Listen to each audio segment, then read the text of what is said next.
Hello, everyone. This is Old School from WhatTheBuck.net, reporting to you live from Studio 76, Valrico, Florida, with a pre-game update for the Bucs versus Bills this Sunday at 4 o'clock. Bucs are going to travel to Buffalo for the first time. We have a 75% win rate against the Bills, which is the highest in Buccaneer history. But the fact of the matter is this year is a rebuilding year for us. We don't really know what to expect. We saw in Week 1 against the Dallas Cowboys a very potent running game behind a very strong offensive line, but that offensive line took a very significant hit with Jeff Faine going out for 4 to 6 weeks, supposedly 4 to 6 weeks, we don't know, with a triceps injury. Now, Jeff, he's a heck of an athlete. Hopefully he'll be back sooner than that. To fill that gap, we went back and re-signed Sean Mahan, a longtime Buccaneer, played with the Steelers for a while, came back. The Bucs cut him towards the end of the preseason and opted to go with Compass, who we just pulled in as well. But when we were pressed to service for a backup center, we went back and got Mahan. And it looks as though, Coach Morris has played it close to the vest as far as who's going to start and who's going to play the most time. He said they both took 1 snaps. We'll see who actually is in the game. Now, we're going to stick with the 2-2-1 series setup on the running back position. So Cadillac Williams will get the first 2 series, then Derek Ward, then Ernest Graham. But Coach Morris has been very clear that he's going to ride the hot hand. If Caddy gets hot again, he's going to carry the rock. If D. Ward heats up or if Ernest heats up, that's what's going to happen. So on offense, I don't think you're going to see a huge difference in our game plan this week. I think you're going to see a heavy dose of running.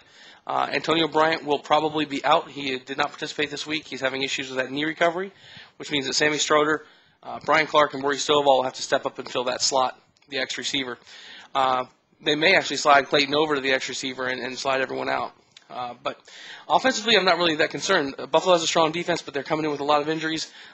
Stud linebacker Paul Zluzny, I probably butchered his name. I apologize for that. Arm injury. And the linebackers, to be quite honest, looked a little bit weak last week against the Patriots in that fourth quarter. And I do expect the Buccaneers to try and take advantage of that with the tight ends, with Kellen Winslow and with Jeremy Stevens on those seam routes, trying to take advantage of the mismatches we should have physically against those linebackers on the defensive side of the ball. Now, Schobel was out for the Bills on the defensive side, but I believe he'll be playing. And that pass rush was significant, and it's going to be on the offensive line to give Byron Leftwich, who is not particularly nimble, some time to throw the ball when we do decide to go through the air. He took a lot of hits in that fourth quarter with Faine out, so we're going to hope those offensive linemen can get those pass blocking assignments handled. Now, on the Bills side of the ball, there's no real surprises what we're going to see there. They got Terrell Owens and Lee Evans, stud receiver. You got Roscoe Parrish out there as well. A lot of speed, a lot of flash. But Trent Edwards ran that no-huddle offense very efficiently, dinking and dunking his way down the field. That no-huddle offense of the Bills is going to be quite a challenge for the Buccaneers defense, who, to be quite honest, I know this sounds amazing, unless you watch the last 4 games of last season, is our Achilles heel right now. The defensive line on the Buccaneers could not get pressure on Tony Romo. At least they couldn't get sacks anyway. They got 1 sack, and it was a corner blitz for Rondé Barber. And the secondary, with Denard Jackson out in Game 2 of his 4-game suspension for substance abuse, was torched by Tony Romo, and they were torched during adjustments. Dallas saw what happened when our secondary had to flip adjustments when we were going to come with a blitz. We had to roll our safeties over. Anywhere Sabby Piscatelli went, the ball was sure to follow. Now, Sabby will have an opportunity to make amends for that this week against very, very stout receivers. But Trent Edwards, I don't know if he's going to be as likely to go long like Tony Romo was.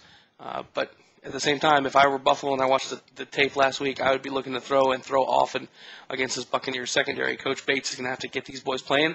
We're going to have to get some pressure from the front 4, and if we send those linebackers or we send a DB on a blitz, they better get home, because if they don't get home, that secondary is going to be on an island, and it could be a very high-scoring game. So when you look at some of the keys to the game, we got noted down here. We got to get the coverage up. We got to get to Trent, put him on his back early and often. We got to take advantage of that running game and control the clock. And that's on the offensive side of the ball for the Bucs. We got to control the clock with the running game. On the defensive side of the ball, we can control the running game as well by playing a little bit of dirty football. And I don't mean dirty like cheating, but if you get a chance to get someone on the ground, get them on the ground hard. Right, slow that pace down. Give us a chance to make some substitutions. We do not want Buffalo controlling the clock on their home turf. T.O. was quiet last week. The Patriots double-teamed him most of the game.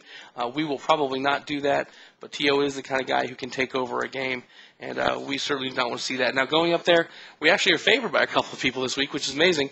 The NFC South is still obviously wide open with 1 game in. The Carolina Panthers don't look nearly like what we thought they would be coming into the season. They face Atlanta this week. New Orleans goes and faces Philadelphia, and we face Buffalo. There's a high likelihood the entire NFC South could be 1-1 coming out of this weekend. I do predict the Bucs win, but I always do. A bit of a homer in that regard. When I predict the Bucs win is when I predict it based on us doing all the things that we need to do. And in this particular case, that means running the ball effectively to control the clock, taking advantage of play action once we've established a running game, the defense actually managing their assignments, and that's in the secondary as well as in the defensive line, not just in pass rush, but in defensive line and run fits and actually containment. The few large runs that Marion Barber or Felix Jones cracked off last week came when our defensive ends got washed into the middle, not respecting their lane and maintaining containment on the outside edge. And the running backs were able to cut that back. And Fred Jackson showed that he could do that. He's got a nice elusive step, and we've got to make sure we keep an eye on that. So, Bucs fans, this is our shot. We get a chance to go get a win in Buffalo and hopefully get some momentum for this young team. Injuries, like we mentioned before, Bryant and Faine are the big ones. A couple of other ones with E.J. Biggers and Kyle Moore, but those aren't going to be significant.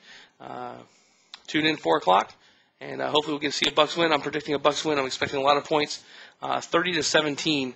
I would not have predicted this if Buffalo did not have those kinds of injuries, and also wasn't coming off of a complete meltdown against the Patriots. That's going to be a pretty emotional thing. I expect Leotis McKelvin to come out and try and have a very strong game. Speaking of that, I didn't talk about the secondary, or the special teams, rather.